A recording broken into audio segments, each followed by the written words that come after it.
In a charming town where red buses drove through busy streets, lived a lovable 6-year-old bear named Paddington. With his floppy hat and suitcase, Paddington was as curious as he was polite. But his most exciting adventure began when he decided to go on a picnic. One sunny morning, Paddington packed his favorite marmalade sandwiches and set off to explore the park. He hummed a merry tune as he strolled along, his eyes bright with excitement. As he reached the park, he spotted a group of children playing. Paddington's heart swelled with a feeling of excitement and shyness.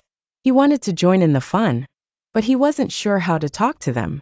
Taking a deep breath, he walked up to a little girl named Emily and introduced himself. "Hello, I'm Paddington Bear," he said with a warm smile. "I was wondering if I could join your picnic." Emily looked at Paddington with curious eyes and a wide smile. "Of course, Paddington. We'd love to have you." Paddington's heart leaped with joy as he joined the children on the picnic blanket. They shared stories, giggles, and of course marmalade sandwiches. Paddington felt like he had found a group of friends who liked him just as he was. As the day went on, the children taught Paddington games and laughed together as they chased butterflies. Paddington's floppy hat became the centerpiece of a pretend tea party, and his suitcase turned into a treasure chest of imaginary gems. When the sun began to set, Emily's mother called her and the other children to go home. Paddington's heart felt a bit sad, as he had enjoyed their company so much. But Emily turned to him with a bright smile. "Paddington, would you like to come back and play with us tomorrow?" she asked. Paddington's eyes twinkled with delight. "I would love that." And so, Paddington found not only a delicious picnic, but also friends who appreciated his curious spirit. As he walked back home, his floppy hat sitting proudly on his head, he knew that his adventure had led him to discover something truly special: friendship. From that day on, Paddington's picnics became even more delightful.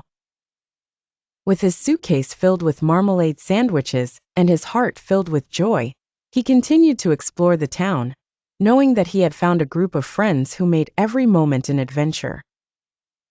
Each morning, Paddington would wake up and excitedly pack his suitcase. He soon realized that there were so many places in the town that he hadn't yet explored.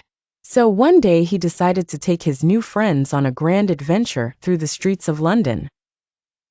As the children followed Paddington, they visited the famous toy shop that had the most extraordinary toys Paddington had ever seen.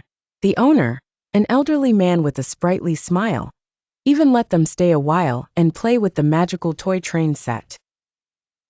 Afterwards, the group wandered over to the royal gardens, where Paddington shared tales of his travels from darkest Peru.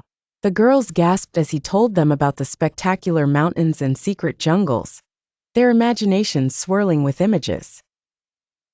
In the afternoon, as Paddington paged through a book of London landmarks, a sudden idea struck him.